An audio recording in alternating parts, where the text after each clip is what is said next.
Voltamos. Nosso convidado de hoje é o Marcos Rogério Silva. O Marcos, que é diretor de materiais da Flextronics. Marcos, queria entender agora um pouquinho o teu processo, toda a tua cadeia de movimentação de materiais, desde o planejamento de recebimento, a movimentação interna, produção, retorno para o teu armazém de produto acabado e o abastecimento. Se pudesse descrever rapidamente para o nosso telespectador, para ele conhecer um pouquinho qual é o fluxo de material dentro da Flextronics, por favor. Como qualquer empresa no mundo, aí, se a gente olhar como uma cadeia de suprimento, ela tem que ser exatamente igual, né? Assim, desde o momento de rodar a necessidade no sistema, rodar o MRP, emitir as ordens de compra, confirmação, follow-up, logística, transporte de material, tudo isso é similar a empresas, né? Qualquer empresa ao redor do mundo. O grande desafio é exatamente até a questão geográfica nossa, né? Então, o fato de uma empresa na China, de uma empresa em qualquer outro lugar do mundo, principalmente na Ásia ou no próprio Estados Unidos, executar a mesma coisa que a gente executa e comete uma falha, né? Comete uma falha numa confirmação, não faz um devido follow-up, há uma margem maior, né, para empresas que não estejam localizadas no Brasil de recuperação. Então, isso faz com que a exigência, a excelência nossa aqui para materiais tem que ser impecável, né? Então, isso gera uma onda, né? Um erro numa confirmação em qualquer parte do processo gera uma onda que isso acaba acarretando ou um frete expresso ou aéreo não esperado ou a parada de linha. Então, apesar de na essência ser igual a qualquer outra empresa, né, localizada fora do Brasil, a excelência e a exigência é extremamente maior, justamente pela nossa localização, pelo nosso trânsito aí de semanas, enfim, isso demanda muito mais a criticidade em cima de cada processo. E isso demanda uma equipe comprometida, né? Eu acho que aí é o grande segredo, Marcos, ou seja, cada um ter a consciência da sua responsabilidade na parte para que o todo funcione bem. Não, sem dúvida. Acho que todos eles olham a missão com um óculos único, né? Devem todos eles olhar para o mesmo lado, ainda que como segredo ou ajudando a potencializar isso, sejam equipes multifacetadas, né? Então a gente consegue muito mais ganhos em desenvolver um grupo de compras exímio, um grupo de planejamento exímio, um grupo de logística que possa trabalhar de uma forma bem otimizada para uma mesma origem. Então, apesar de estar dividido isso aí para justamente ter essa excelência, a soma dessas excelências acabam justamente minimizando, reduzindo ou zerando qualquer impacto que a gente tenha na cadeia, né? Então, pessoas aí, mais do que qualquer coisa que a gente tenha falado, é chave para esse sucesso. No programa anterior a gente conversou com o Flávio, a gente abordou a questão de ações externas que acabam comprometendo as organizações, acabam influenciando até no resultado, no balanço das corporações. E você deve sentir mais do que ninguém na área de materiais esses reflexos. A gente tem basicamente dois grandes blocos de problemas logísticos no Brasil hoje. A gente tem a matriz de transporte, que ela é dependente do modal rodoviário, e a gente tem visto isso no final do mês, a falta de caminhão, o quanto que isso tem acarretado de prejuízo para as empresas. E a gente tem a questão efetivamente de falta de infraestrutura, problemas com estradas, aeroportos, portos. Como é que você gerencia, administra esses problemas do portão para fora, para que não seja, o que seja afetado o minimamente possível os seus processos internos? Hoje isso é um ponto preocupante, né? Então, qualquer indústria aí na nossa área é extremamente preocupante, justamente pelo fato da gente ter, talvez em algum momento, levantado uma série de expectativas, né? Talvez um misto entre ceticismo e esperança quando a gente teve anúncios de Olimpíada, de Copa, etc., né? Então, muito se falou em infraestrutura.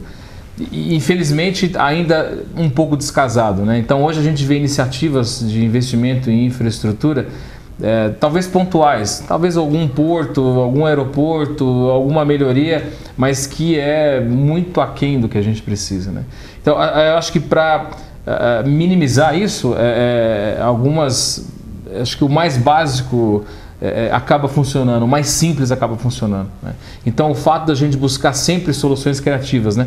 Talvez o nome criatividade com supply chain pode num primeiro momento não conversar muito, mas mais do que nunca, né? Buscar soluções criativas aí fora do meio comum que você vinha fazendo pode ser uma saída para a gente minimizar esse impacto, né? Eu tenho certeza que vai acontecer um progresso, isso é fato, isso vai ser uma questão de sobrevivência, é fazer ou morrer para o nosso país, mas enquanto isso não entra numa velocidade com que as empresas precisam, acho que a velocidade, abordagens diferentes, uma boa negociação mundial com fornecedores, por exemplo, é o que vai compensar enquanto a gente está nesse avanço, né? Mas é preocupante, né? Assim como uma empresa eletroeletrônica, a gente imagina no primeiro momento competição com China, com Ásia, com Singapura, e quando a gente chega no quesito infraestrutura é complicado. Então, para uma China que construiu uma ponte lá de 40 quilômetros de extensão para ligar uma ilha, que é um porto, então a gente ainda tem que percorrer um caminho, e enquanto não se percorre o caminho, que usemos a criatividade e novas abordagens a cada dia, né?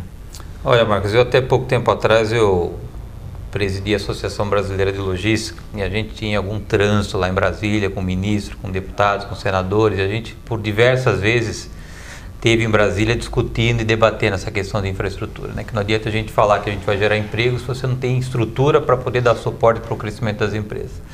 E toda vez que eu tinha essa experiência eu voltava muito preocupado, porque eu pude perceber um desalinhamento muito grande no próprio governo. A gente teve uma ocasião de falando com Alfredo Nascimento, que na época era ministro do Transporte, com Miguel Jorge, que era ministro da Indústria, Comércio Exterior, e eu entendi que não havia um entrosamento e um entendimento da importância que a infraestrutura tem hoje para que, se o país quiser se tornar um país de primeiro mundo, a gente tenha que ter o entendimento da necessidade que nós temos de cuidar da infraestrutura. E toda vez que eu tive essas experiências no Brasil, eu voltei muito preocupado, porque eu não vi um compromisso com o governo em olhar para a infraestrutura com a seriedade que tem que ser olhada. E trazendo isso para as nossas empresas, e as nossas empresas hoje competem globalmente, como você mesmo disse, não há mais barreira, e o custo logístico vem sendo cada vez mais um desafio para as empresas, porque é um custo já extremamente desigual se você pegar países mais desenvolvidos e trazendo para o nosso país e para a nossa realidade, o quanto isso pressiona mais um profissional na área de materiais, por exemplo, sabendo que você tem esse desafio, você já sai perdendo logisticamente dizendo, comparado aos países desenvolvidos. O quanto que isso aumenta o desafio você dentro da gestão, por exemplo, da Flex, Marco? Aumenta sem discussão, né? Sem sombra de dúvida aumenta. Eu apenas tenho o entendimento que, ainda que talvez tímida essas ações do governo, né? Ainda alguns polos lá, alguns centros de desenvolvimento, até a inclusão de grupos de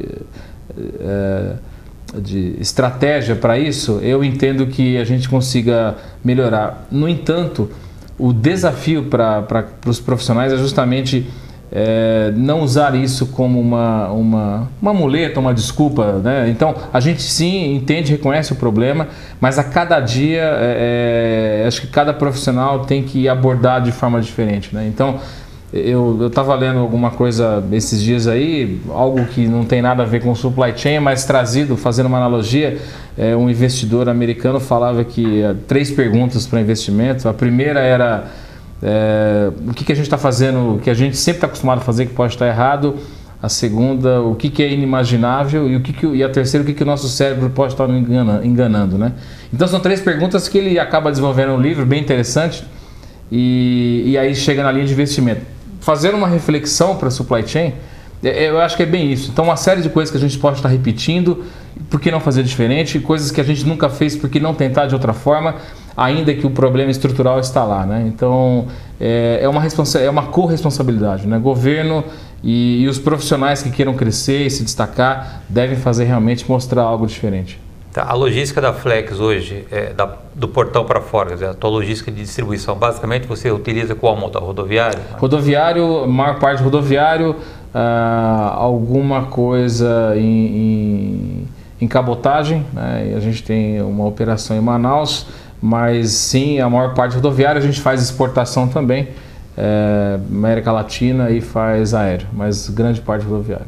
A gente tem percebido que algumas empresas têm tido problemas, principalmente em final de mês, com relação ao abastecimento de caminhão. Isso tem interferido na sua operação? Você não tem sentido? A gente procura desenvolver contratos com fornecedores pré-determinados e trabalha justamente, a gente abre ou divide com eles a nossa demanda, o nosso forecast que até então tem, né? Então a gente tem medidas aí, scorecard, enfim, para poder a gente seguir tendências. Então, na maioria das vezes a gente consegue atender sem maiores impactos, né? Justamente por ter uma cadeia de parceiros aí que sempre estão a postos aí, né? Salvo situações mais sistêmicas, como um aeroporto, um porto, etc. e tal, mas a questão de transporte rodoviário é algo que a gente consegue gerenciar muito bem. Tá, estamos encerrando o nosso programa, Marcos. Queria que você olhar para a área de supply, médio e longo prazo. Como é que você vê essa área tão valorizada dentro das empresas aqui 5, 10 anos? Você acha que a tendência é cada vez mais ter essa valorização, esse entendimento da importância da área de supply dentro das empresas? Como é que você vê o nosso segmento daqui a 5, 10 anos? De forma bem contundente, né? Eu acho que como a gente faz para mudar, crescer, mudar de patamar, eu acho que cada vez mais o supply chain deve trabalhar com dados e informações, né? Então, rastreabilidade. Quando a gente vê aí, né, todo esse alvoroço em torno de redes sociais, de Facebook, onde eles usam a arquitetura de como a gente navega, busca as informações e com isso capta o que a gente consome, né? Então consegue rastrear, fazendo novamente uma analogia, a supply chain é a mesma coisa. Então, cada vez mais a gente tem que trabalhar de uma forma inteligente com os dados para ter essa previsibilidade, para poder dar um passo à frente. E o supply chain definitivamente está se mostrando isso perante a abordagem comercial de qualquer empresa. Ok, Marcos, meu tempo está esgotado. Queria te agradecer pela gentileza, pelo espaço na agenda de estar me ajudando a fazer mais um programa Logística.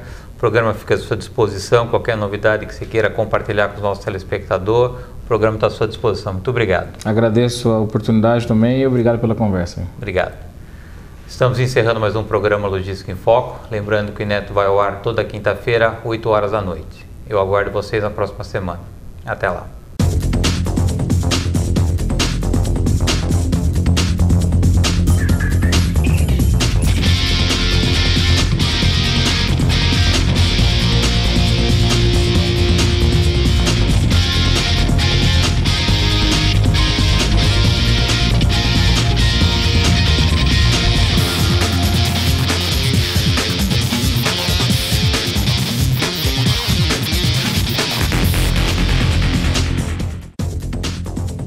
Logística em Foco.